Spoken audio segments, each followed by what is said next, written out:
نحمده ونصلي على رسوله الكريم اما بعد فاعوذ بالله من الشیطان الرجیم بسم اللہ الرحمن الرحیم رب اشرح لي صدری ويسر لي امری واحلل عقدۃ من لسانی یفقهوا قولی ربی یسر ولا تعسر وتمم بالخیر وبک نستعین یا فتاح اللهم فقهنا فی الدین۔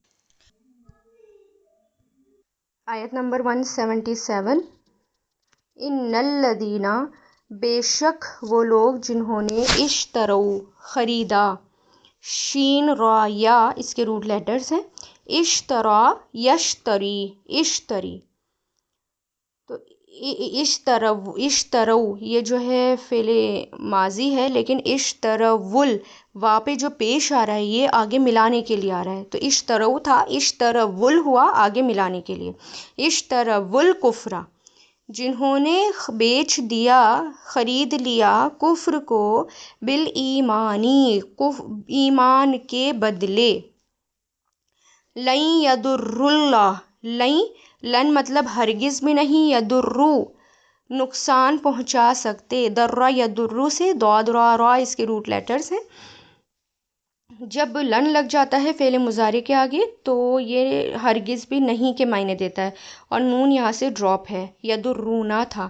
لن یضرو ہرگز بھی نہیں نقصان پہنچا سکتے اللہ کو، شیئن کچھ بھی، وَلَهُمْ اور ان کے لیے عذاب ہے، علیم دردناک، پینفل، یعنی جو لوگ کفر یعنی خرید لیتے ہیں کفر کو ایمان کے بدلے، یعنی اپنے ایمان کو بیچ ڈالتے ہیں اور کفر کو خرید لیتے ہیں، تو وہ اللہ کو ہرگز بھی نہیں نقصان پہنچا سکتے، یعنی وہ اللہ تعالیٰ کا کچھ بھی نہیں بگاڑ سکتے، اور ان کے لیے دردناک عذاب ہے۔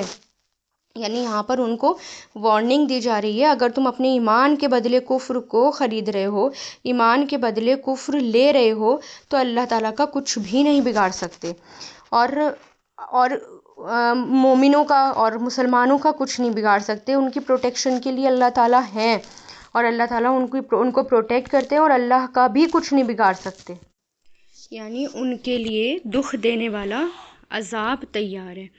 تو جن لوگوں نے ایمان کے بدلے کفر کو خرید لیا وہ اللہ کو ہرگز بھی ذرا بھی نقصان نہیں پہنچا سکتے، اور ان کے لیے ایک دکھ دینے والا عذاب تیار ہے۔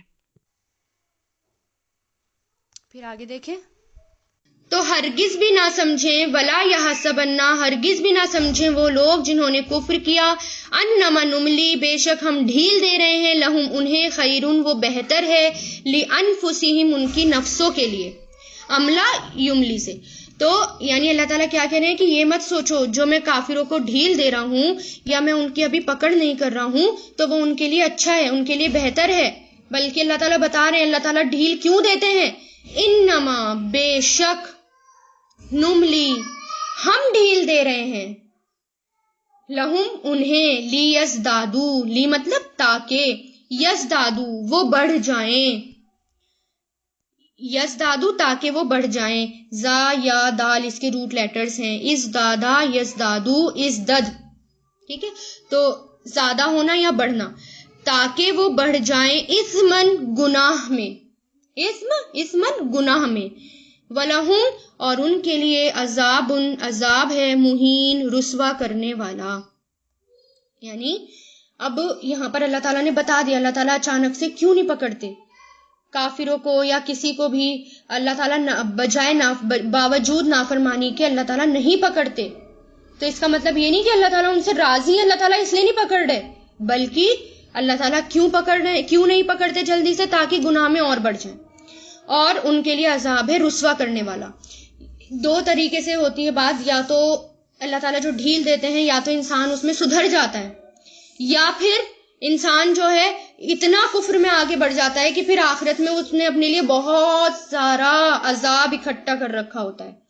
تو اور ڈھیل بھی اللہ تعالیٰ اس لیے دیتے ہیں کیونکہ دیکھیے زیادہ تر لوگ سدھر بھی جاتے ہیں اور اپنے گناہوں کی توبہ بھی کر لیتے ہیں، اور یہ بھی اللہ تعالیٰ کی طرف سے ایک رحمت ہوتی ہے، نعمت ہوتی ہے۔ اگر اللہ تعالیٰ اچانک سے پکڑ لیتے تو دیکھیں کتنے لوگ ہیں جنہوں نے جو ہے شروع میں وہ ایمان نہیں لے کر آئے تھے، لیکن بعد میں انہوں نے سچی توبہ کری اور وہ ایمان لے کر آ گئے، اور انہوں نے بہت بہت بڑی قربانیاں دیں دین کے خاطر، بہت سی جنگیں لڑیں، بہت سے فتوحات یعنی اسلام کے لیے بہت جہاد کیے اللہ کے راستے میں، اور کتنا کچھ ان کو ملا. اور پھر کچھ لوگ ایسے تھے جو کفر میں اور زیادہ بڑھتے ہی چلے گئے، جیسے ابو جہل کے بارے میں آتا ہے، ابو لہب کے بارے میں، بڑھتے ہی چلے گئے. پھر ان کے لیے دردناک عذاب تیار ہے، جہنم کا عذاب، دردناک عذاب تیار ہے. تو اس لیے اللہ تعالیٰ کیا کہہ رہے ہیں کہ یہ مت سمجھو کہ جو لوگ جنہوں نے کفر کیا وہ یہ مت سمجھیں کہ اللہ تعالیٰ انہیں ڈھیل دے رہے ہیں تو اللہ ان سے راضی ہے. نہیں، اللہ تعالیٰ تو ڈھیل انہیں اس لیے دے رہے ہیں تاکہ وہ گناہ میں اور بڑھ جائیں، اور ان کے لیے دردناک عذاب ہے. ما کانا نہیں ہے، ما کانا جو ہے، ما مطلب جو کانا ہے اللہ. ایک سیکنڈ، یہاں پر ما کا مطلب نہیں ہی ہوگا، نہیں ہے اللہ. فعل ماضی ہے آ گیا یہاں پر کانا، اور فعل ماضی کے آگے زیادہ تر نیگیٹو کے لیے ما لگایا جاتا ہے. تو نہیں ہے اللہ لی یذرا کہ وہ چھوڑ دے. یذرا فعل مضارع ہے ہمارا، فعل مضارع کہ وہ چھوڑ دے. واو زا را اس کے روٹ لیٹرز ہیں، کہ وہ چھوڑ دے المؤمنین مومنوں کو، علی اوپر، ما اس کے جو، انتم تم ہو، علیہ اس پر، حتی یہاں تک کہ، یمیزا وہ چھانٹ دے، الگ کر دے. یمیزا کہتے ہیں چھانٹنے کو یا الگ کرنے کو، سیپریٹ کرنے کو. یمیزا مازا سے بنا ہے، مازا یمیزو، مز، میم یا زا اس کے روٹ لیٹرز ہیں، اور یہ کیا ہے؟ فعل مضارع ہے. اور یہاں پر حتیٰ کی وجہ سے، حتیٰ آیا ہے نا، تو حتیٰ کی وجہ سے یمیزو سے یمیزا ہو گیا، زا کے اوپر زبر آ گیا. یہاں تک کہ یمیزا وہ چھانٹ دے الخبیثہ ناپاک کو، من الطیب پاک سے، ومکانا اور نہیں ہے اللہ لیطلعکم کہ وہ آگاہ کر دے تمہیں، لی مطلب تاکہ یا کہ، یطلع وہ آگاہ کر دے تمہیں، انفارم کر دے تمہیں. تو یہ کیا ہے ہمارا؟ فعل مضارع، لیطلع انفارم کرنا کسی کو، آگاہ کرنا کسی کو، انفارم کرنا، انفارمیشن دینا. اور اس کا جو ماضی ہے وہ ہے اطلع، اور اس کا مضارع ہے یطلع، اور اس کا امر ہے اطلی. تا لام عین اس کے روٹ لیٹرز ہیں، کہ وہ آگاہ کر دے، انفارم کر دے تمہیں، علی اوپر، الغیبی غیب کے یا غیب پر، ولیکن اور لیکن اللہ یجتبی چن لیتا ہے، اجتبا یجتبی چننا، چوز کرنا. تو بے شک اللہ چنتا ہے، من مطلب سے، رسول ہی اس کے رسولوں میں سے، من یشاء جسے وہ چاہتا ہے، من مطلب جو یا جسے، یشاء وہ چاہتا ہے. فآمنو تو ایمان لاؤ، فا مطلب تو، آمنو ایمان لاؤ، آمنا یؤمنو سے بنا ہے. اب دیکھیں یہ آمن ہے، یہ فعل امر ہے.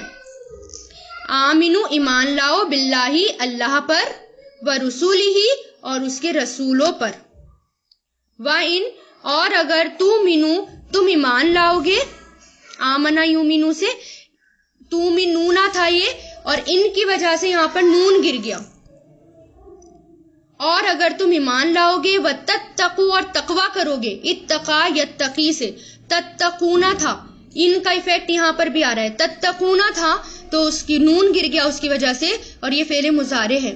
اور اگر تم تقوی کرو گے، فَلَكُمْ تو تمہارے لیے، فا مطلب تو، لا مطلب لیے، کم تمہارے لیے، اجر عظیم اجر ہے بہت بڑا. ٹھیک ہے، تو یہاں پر کیا کہہ رہے اللہ تعالیٰ کہ اللہ تعالیٰ ایسے نہیں ہے کہ وہ چھوڑ دے مومنوں کو اس پر جس پر تم ہو، یعنی جس حالت میں مومن ہیں اللہ تعالیٰ ان کو ایسے چھوڑنے والے نہیں ہیں. اللہ تعالیٰ تو بس آزمائش لیتے ہیں. اور اللہ تعالیٰ نے یہ حالات کیوں لے کر آتے ہیں؟ یعنی اچھے اور برے دونوں طریقے کے حالات آتے ہیں. اور اگر آزمائش والے حالات آتے ہیں، برے حالات آتے ہیں، تھوڑا سیکریفائس کرنا پڑتا ہے ہمیں، جو ہے اللہ تعالیٰ کے خاطر قربانیاں دینی پڑتی ہیں، تو وہ کیوں ہوتا ہے؟ تاکہ اللہ تعالیٰ ناپاک کو پاک سے الگ کر دے. چھانٹنا ہے نا اللہ تعالیٰ کو. اب دیکھیں کہ مسلمان تو بہت سے نظر آتے ہیں، بظاہر اگر آپ دیکھیں بہت سارے مسلمان نظر آتے ہیں اور سبھی اپنے آپ کو اچھا بتاتے ہیں، اور سبھی جو ہیں کہتے ہیں ہم تو بہت قربانیاں دیتے ہیں، ہم بہت خرچ کرتے ہیں اللہ کے راستے میں، ہم بہت کچھ کرتے ہیں. سبھی کے ایک جیسے ڈائلاگ ہوتے ہیں. لیکن پتہ کب چلتا ہے؟ جب اللہ تعالیٰ ایسی سچویشن لے کر آتے ہیں کہ ایسی سیکریفائس والی سچویشن لے کر آتے ہیں، مشکل حالات لے کر آتے ہیں، تب وہ لوگ چھٹ جاتے ہیں. صرف وہی لوگ جو بچتے ہیں، واقعی جو قربانیاں دیتے ہیں، واقعی جو پاکیزہ لوگ ہوتے ہیں، واقعی جو متقی ہوتے ہیں، پھر بس وہ بچتے ہیں. تو اللہ تعالیٰ کیا کہہ رہے ہیں کہ اللہ تعالیٰ مومنوں کو ایسے حال میں چھوڑنے والے نہیں ہیں. اگر برے حالات ہیں تو اللہ تعالیٰ ایسے حالات نہیں رہنے دیں گے. کب تک؟ جب تک اللہ تعالیٰ ناپاک کو پاک سے الگ کر دے. جیسے ان پاکیزہ اور ناپاک لوگ چھٹ جائیں گے، سب کے سامنے آ جائیں گے، چھٹ جائیں گے، پھر اللہ تعالیٰ مومنوں کے حالات بھی بدل دیں گے، اچھے حالات کر دیں گے.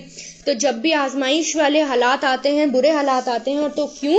تاکہ اللہ تعالیٰ پاک کو ناپاک سے بدل دیں، الگ الگ کر دیں، پتہ چل جائے کون مومن ہے، کون کافر ہے، کون منافق ہے، سب کا پتہ چل جائے. اور پھر آگے اللہ تعالیٰ کہہ رہے ہیں کہ اللہ ایسا نہیں ہے کہ وہ انفارم کر دے غیب پر، غیب پر، یعنی ہمیں جو ہے چھپی ہوئی باتیں پتہ نہیں چلتی. اللہ تعالیٰ اس کے بارے میں نہیں بتاتے، آگے کیا ہونے والا ہے وہ باتیں ہمیں نہیں پتہ چلتی. ٹھیک ہے، تو اللہ تعالیٰ ایسے نہیں ہے کہ وہ غیب پر بھی انفارم کر دے، یعنی آگے کیا ہونے والا ہے سب کو بتا دے. پھر آزمائش کیسی رہ جائے گی؟ جب ٹیسٹ پیپر ہمیں پہلے ہی دے دیا جائے گا، یعنی ٹیسٹ آنے سے پہلے ہی، جس دن ہمارا ٹیسٹ ہے یا جس دن ہمارا ایگزام ہے اس سے پہلے ہی ہمیں جو ہے شروع میں ہی ٹیسٹ پیپر دے دیا جائے گا، تو پھر وہ کیسا امتحان ہوگا؟ امتحان تو تب ہوتا ہے نا جب اچانک سے کوئی چیز آ جائے سامنے، کوئی جو ان ایکسپیکٹڈ ہو ہمارے لیے. لیکن اللہ چنتا ہے اپنے رسولوں میں سے جسے وہ چاہتا ہے. ہاں، کچھ باتیں اللہ تعالیٰ غیب کی بتاتے ہیں، اور وہ کس کو بتاتے ہیں؟ رسولوں کو بتاتے ہیں. ان کو چنتے ہیں، رسولوں کو بتاتے ہیں، عام انسان کو نہیں بتاتے. جیسے آپ صلی اللہ علیہ وسلم نے کتنی ساری پیشن گوئیاں کی ہیں، قیامت کے بارے میں پیشن گوئیاں آتی ہیں کہ قیامت کے نزدیک کیا کیا ہونے والا ہے، وہ سب ہونے والا ہے نا پورا. تو ہر بات اللہ تعالیٰ نہیں بتاتے، لیکن کچھ بات بتاتے ہیں غیب کی، لیکن وہ بھی کس کو بتاتے ہیں؟ رسولوں کو بتاتے ہیں، اور جس کو وہ چاہتے ہیں. تو پھر اس لیے اللہ تعالیٰ کیا کہہ رہے ہیں؟ ایمان لاؤ اللہ پر اور اس کے رسول کی بات مانو، اور اگر تم ایمان لاؤ گے اور تقویٰ کرو گے تو تمہارے لیے بہت بڑا اجر تیار ہے. انڈر لائن کرنے اس کو کہ اگر تم ایمان لاؤ گے اور تقویٰ کرو گے تو بہت بڑا اجر ہے. وہ اجر صرف آخرت میں نہیں ملتا، وہ اجر ہمیں دنیا میں بھی ملے گا اور آخرت میں بھی ملے گا. اس لیے اللہ کے خاطر کیا کرنا ہے؟ کوئی بھی سچویشن آئے اس کا سامنا کرنا ہے، ہر چیلنج کو ایکسیپٹ کرنا ہے. سب سے پہلے تو چیلنج ایکسیپٹ کرنا سیکھیں، کیونکہ جب تک آپ ایکسیپٹ نہیں کریں گے نا تب تک آپ اس کے خاطر لڑیں گے بھی نہیں. کوئی بھی چیلنج آپ کے سامنے آ جائے، کوئی بھی پریشانی آ جائے، آپ اس کو ایکسیپٹ کریں، نہیں یہ میرے لیے آزمائش ہے اور مجھے اس کو پورا کرنا ہے، مجھے اس میں کھرا اترنا ہے. اس کو ایکسیپٹ کریں، اس کے بعد آپ اس کو کر پائیں گے. کیونکہ ہم ایکسیپٹ ہی نہیں کرتے اس کو کہ کوئی آزمائش آتی ہے، ہم پہلے کم سے کم دین کے کام تو سارے چھوڑ دیتے ہیں اور اسی میں دنیا میں ہی الجھ کر رہ جاتے ہیں. ہم ایکسیپٹ ہی کرنے کو تیار نہیں ہوتے، یہی نہیں سوچتے کہ یہ ہمارے لیے چیلنج ہے اور ہمیں اس کو ایکسیپٹ کرنا ہے اور ہمیں اس میں اللہ کے خاطر ثابت قدم رہنا ہے. تو پھر اللہ تعالیٰ کیا کہہ رہے؟ ایمان لاؤ اور تقویٰ کرو. اور تقویٰ جو ہے وہ انسان کے دل پر، یعنی تقویٰ جو ہے وہ اگر انسان کے دل میں بیٹھ جائے، عمل پر بیٹھ جائے، تو پھر انسان جو ہے پھر وہ کسی کی نہیں سنتا، پھر وہ اللہ کی پرواہ کرتا ہے اور کسی کی پرواہ نہیں کرتا. تو اس میں کیا ہے کہ برا نہیں سوچنا، کوئی بری بات زبان سے نہیں نکالنی، عمل اور کوئی برا عمل نہیں کرنا، ہر عمل ہمارا تقوی کے اکارڈنگ ہو. ٹھیک ہے.